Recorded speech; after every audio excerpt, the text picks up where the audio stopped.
What is going on, everyone? My name is Andy. Welcome back to another FPL video. In this one, it's the Game Week 35 preview. So I'm going to go through a bunch of your questions, starting off with Julián Álvarez. So is Álvarez worth getting as a third Man City option, or have we missed the boat? And I think there's a couple of different scenarios here. One is for people that want to get him in and just hold him until Game Week 38. And the other is for those that want to go for a 1 week punt against Leeds at home to then take him back out again. So I'm going to talk about both of those. In terms of bringing him in now and holding him until Game Week 38, a lot of that really depends on the fitness of Haaland and De Bruyne, because when those two are fit, they start the majority of games, and Álvarez tends to get benched quite a lot. Now, Pep Guardiola did recently say that he might have to try and find a way to get Álvarez, Haaland and De Bruyne into the same 11, but that doesn't mean it's going to happen from the start anytime soon. Maybe it's something he works on for next season, who knows. Now, even if Haaland and De Bruyne were fit, there is obviously Champions League games against Real Madrid coming up after Leeds and after Everton, so you might get some more minutes for Álvarez in those games, but ultimately I would expect Haaland and De Bruyne, if fit, to start at least one of those, so you're maybe only getting one start from Álvarez in 35 and 36, and then who knows for 37 and 38. Bearing in mind, they are still trying to win that Premier League title as well. So if De Bruyne and Haaland are fit, I probably would ignore Álvarez for the most part as a long-term option, knowing that there's only 4 game weeks left. But if one of them is out,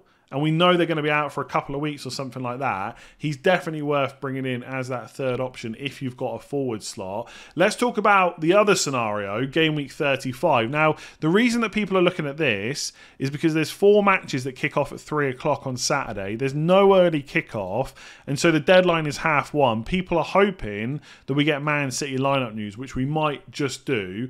And if Álvarez is starting, Leeds at home is definitely 1 week punt material, right? Because that is a game, even with Sam Allardyce in charge, where Man City are going to score a lot of goals. Now, I guess it really depends on who he's playing instead of. If he's playing instead of De Bruyne and Haaland starts that game against Leeds, Álvarez is still a good punt, but you're probably not going to captain him over Haaland, right? You're probably just going to go with what most people do and captain Haaland as normal. If Álvarez starts instead of Haaland, that changes things a little bit for me. I think that becomes then an even better punt, because for most people that are active and engaged and know that Haaland isn't starting, they'll probably switch that captaincy armband to someone else, and suddenly you've got like a risk-free bet on Álvarez, because you don't have to worry about all the Haaland captainers.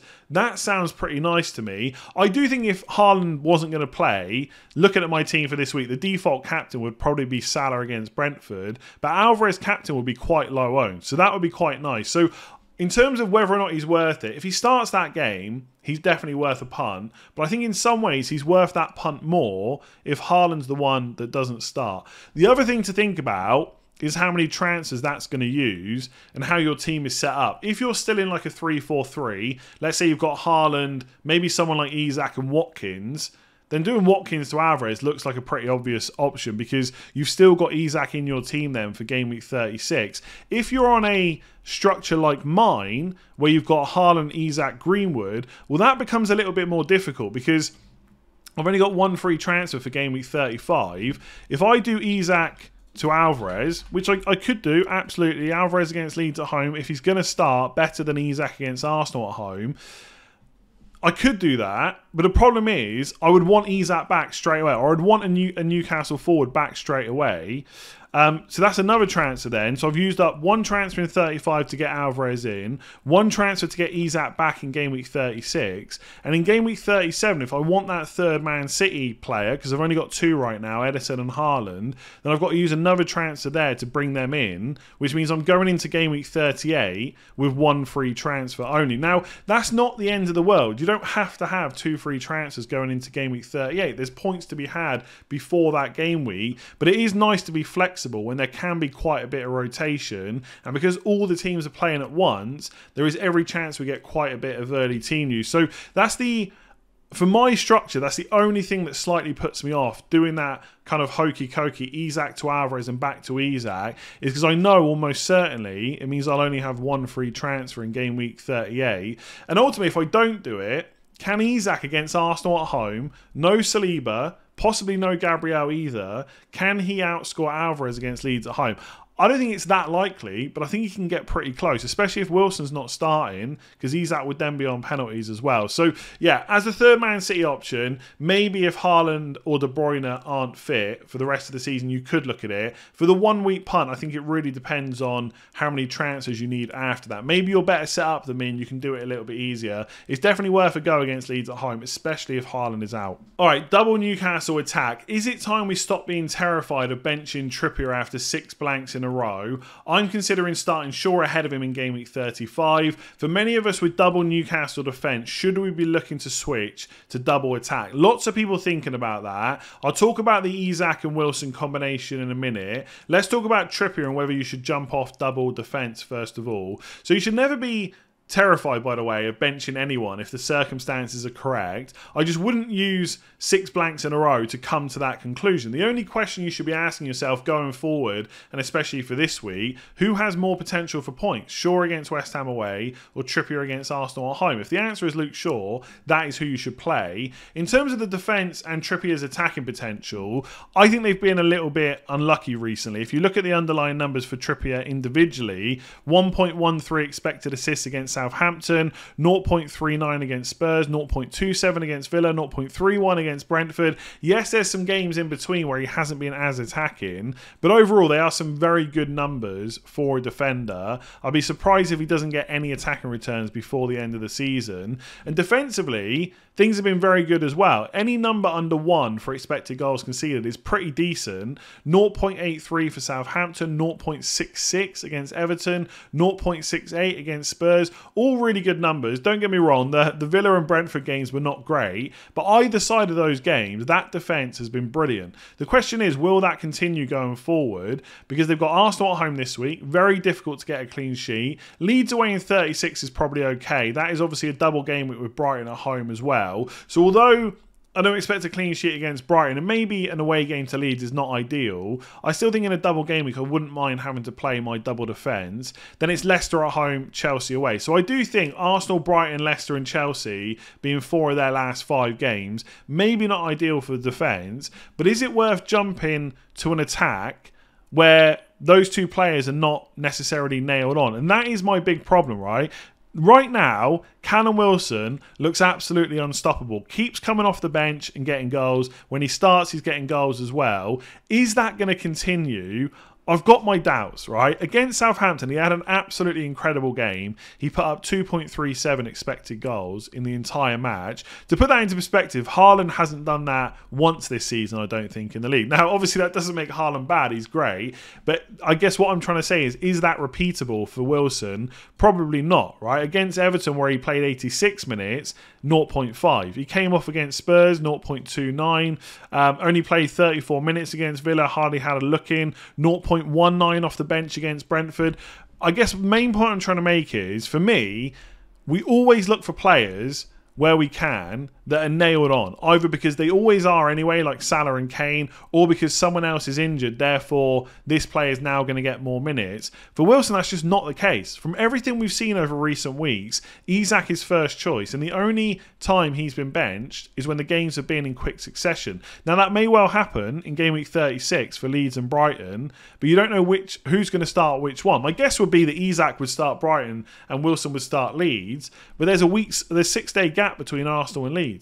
So could Isak start that one and then also get a good amount of minutes against Brighton? Possibly. It's really hard to know. So buying Wilson kind of goes against everything we usually do in FPL, which is to buy nailed on players. And I'm just not convinced he's going to keep getting that many points off the bench. So if you're not already on double defence and you've got a spare forward slot and you want to take a punt on double attack for 36 because they're probably going to get 1 start each and then also get minutes in the other game, I think that is perfectly viable, but I think it's a very short-term thing to be thinking about, because for 37 and 38 you've then got 2 forwards where likelihood is only one will start in 37 and 38 itself. Yes, they can play together, and they did very well against Southampton when that happened, but from the start that hasn't happened very much recently under Eddie Howe at all, and I think he is trying to manage both of them so that he's not in a situation where both players are missing out. So I think it's viable. Would I switch from defence to attack? I'm not going to do that, but for my team it just requires too many transfers. Like if you look at my squad, the way it's set up,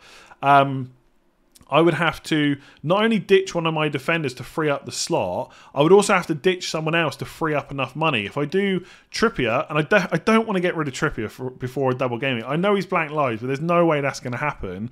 But even if I did, I obviously want to keep Haaland. I'm not getting rid of him.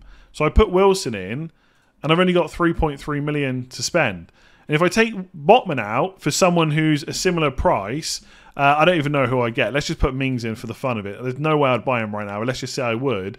I've then got to free up 2.7 million to afford Wilson. So that means dropping someone like Trent or Salah or Fernandes, etc. And this is probably not going to happen. So as much as the double attack looks good right now, I think I've kind of made my bed. I've had the double defence for a while. Leeds away and Brighton at home. Maybe it's not the most ideal double game week, but it's perfectly fine. And if Wilson only starts one of those games, of course he could absolutely smash it, especially if it's Leeds. But I don't think that's a good use of my transfers because I'll then be stuck in 37 and 38 anyway. So potentially viable for some teams, but for most people with double defence, I don't think it's worth going to double attack using 2 or 3 transfers for someone that you can't rely on starts on, at least as things go. Maybe against Arsenal, we'll see them both start and I'll change my tune completely. But right now, I'm not really all for it, as you can tell. Okay, so should those that sold Bruno buy him back for Salah in game week 36 or 37? An alternative is to sell Grealish, but that would require downgrades elsewhere which take up valuable transfers. And I know a lot of people are in this situation. I wouldn't usually answer too many questions about 36 or 37, but whether you're going to buy Bruno back or not will probably change the transfers you make this week, which is why we're going to talk about it. So ultimately, if your best route to get Bruno for the double in 37 is to sell Salah, then I would do that because he doesn't have a double game week. And I know what you're thinking, right? I never say to sell Salah, especially to Bruno Fernandes, but double game weeks do change things. There's no way that I would do it in game week 36, I don't think, because Salah has got Leicester away, very bad defensively. And I think for Fernandes, is it Wolves? Yeah, Wolves at home, which to be fair on paper is probably an easier fixture. But I just think overall Salah is a better FPL option. So I wouldn't do it until game week 37. So you give yourself some thinking time. But I think with a double game week, Bournemouth away, Chelsea at home, then Fulham at home last day of the season, I probably would take a punt on having Fernandes over Salah. Given everything I've said recently, of course, I would rather sell Grealish instead because I think both Salah and Bruno Fernandes are better options than him. But it's probably not worth using up loads and loads of transfers to do that. For anyone that has sold Bruno, I wouldn't panic too much. I think people were in very difficult situations in 34 in terms of who they had to sell to get Salah. Obviously, Bruno did really well in the first game. We haven't seen the second games for Man City, Liverpool, or Man United yet. So let's see what happens. Salah could smash it, Fernandes can blank, and then maybe nobody's worrying. But yeah, I think ultimately I would do Salah to Bruno. So if you're someone that's thinking, how can I get him back for 37, and you've got Salah or De Bruyne or someone like that sitting there, that is a pretty easy route to him, I would say. But I don't think he's suddenly become essential. If you don't already own him, you can probably go without for 35 and 36, and then reassess ahead of 37 instead. All right, so what's the best Man City triple up for the rest of the season, including their double game week in 37? And if we're thinking purely about minutes, you're probably looking at picking 3 of the 4 players you see on the screen. So Diaz, Ederson, Haaland and Grealish. No one is immune from rotation, but if you're trying to get the maximum amount of minutes possible, they are probably the 4 players that I would look at. It doesn't mean there's no one else to consider. Obviously, I've already mentioned Julián Álvarez quite a bit in this video. If Haaland or De Bruyne were ruled out for a number of weeks, he would suddenly become a better option. But if they're both fit, he's probably not someone that I would look at. If De Bruyne is fit, massive differential. Not many people that don't already own him are going to be bringing him in because he is 12.2 million. A lot of people don't have slots in their midfield either, but we only have 4 game weeks left, and if you're looking to do something a little bit different, he is someone to look at. I will say, because I think he'll get rotated at least once with the remaining games they've got, I would still see Salah as probably the better option on paper. But like I said, there's only a few game weeks to go. If Salah goes for a few blanks or something like that and De Bruyne absolutely smashes it, happy days, you've got your differential. He's someone that I wouldn't completely rule out, but he's not really someone that I'm looking to try and fit into my squad. I will quickly mention Mahrez. I don't think he's a good option between now and the end of the season. I think he'll miss too many minutes. You can see recently, 82 against Fulham, but he was benched against Arsenal, 90 against Leicester, only 55 against Southampton. The good thing for him in the short term is I think Bernardo Silva played both games against Bayern Munich, or started, right? That's probably going to happen against Real Madrid. So those games are after Leeds and Everton. There is a chance that Bernardo Silva will play the Champions League games and not play either of those two Premier League games. So all of a sudden, Riyad Mahrez becomes a short-term punt. The only problem is there's not a guarantee that Bernardo Silva doesn't play one of them. And even if he doesn't play either, Foden could maybe start one of them instead. So it's not a sure thing that Mahrez will start both games, but it's a possibility, and you think he'd at least get one of those games because Bernardo Silva is probably going to play both games in the Champions League. So he could be a short-term punt, but I wouldn't want him longer term. In terms of minutes and kind of value for money, it's got to be Grealish. There hasn't been a game for a long time that he hasn't started. Yes, Foden is back now, but I don't think he's going to be a major concern. I think Grealish maybe gets benched once before the end of the season, and that's probably it. So he's still a really good option.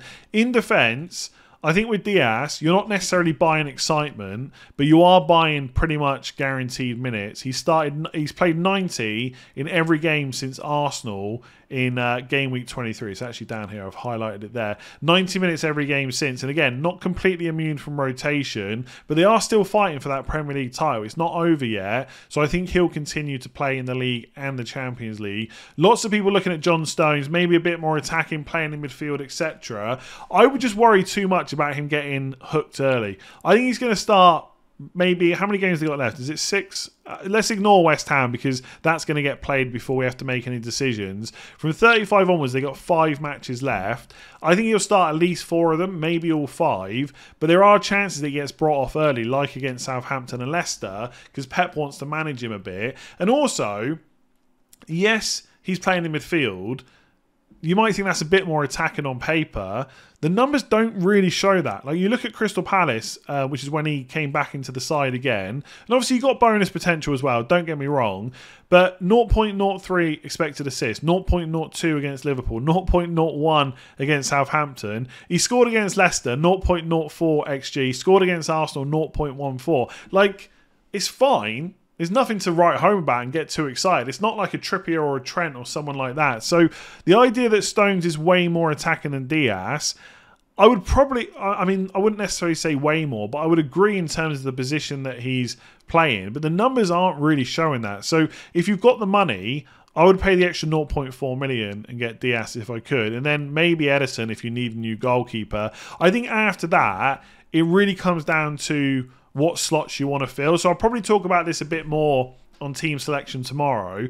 But given all the double game weeks and stuff that are going to happen soon, in 36 and 37, I don't really have many players I can transfer out. It's either Salah or Trent to a certain extent. Now, obviously, I can go and get De Bruyne or Grealish or Mahrez for Salah, or I could go and get Diaz instead of Trent. So then it's about combinations. Do I want Grealish and Trent, or De Bruyne and Trent, or do I want Diaz and Salah? Well, you probably already know the answer, right? I want the one with Salah in it. So it really comes down to what slots you can fill. But for the most part, I know most of these picks are quite boring at this point, but they're probably the main 4 to look at. I've mentioned the other ones. If you want to take a bit of a punt or go different, you absolutely can. It all depends on your own preference. So our Brighton midfield is expendable. Now De Zerbi has found a very successful winning formula rotating. And I would say for me, probably not, because I don't think they're going to get rotated enough to warrant using a transfer on, especially with the price they cost in FPL. And the reason I don't think they get rotated enough is 1, because of what De Zerbi has said, which I'll come on to in a minute.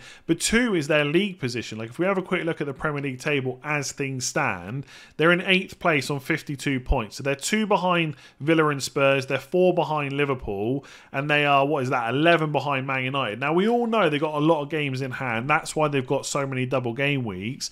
But De Zerbi's not just going to assume they're going to win all those games in hand and definitely get into European places.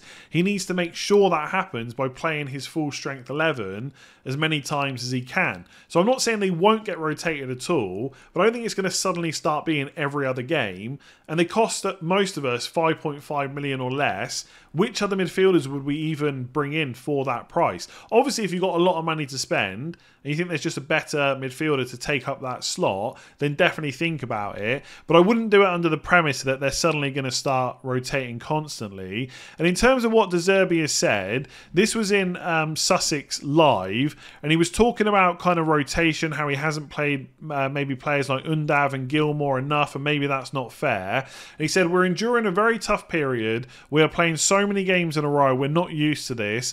I think it was good and right to give Mitoma, McAllister and Caicedo one game to recover. For Gilmore, Undav and those who are playing less, give them the possibility to show their quality, to feel important like the first 11. Now, obviously, those players didn't really do much wrong. They won 6-0. So maybe that has now put them higher up in De Zerbi's expectations in terms of what they can do. But he also went on to say, I don't like speaking about the first 11, but the level of McAllister and Caicedo is high. To make competition, it's difficult for Gilmore. I think Gilmore was the best player on the pitch. After the game, I must admit, I may have made some mistakes in the past with him and Undav. So he's saying that maybe he should have played them more often.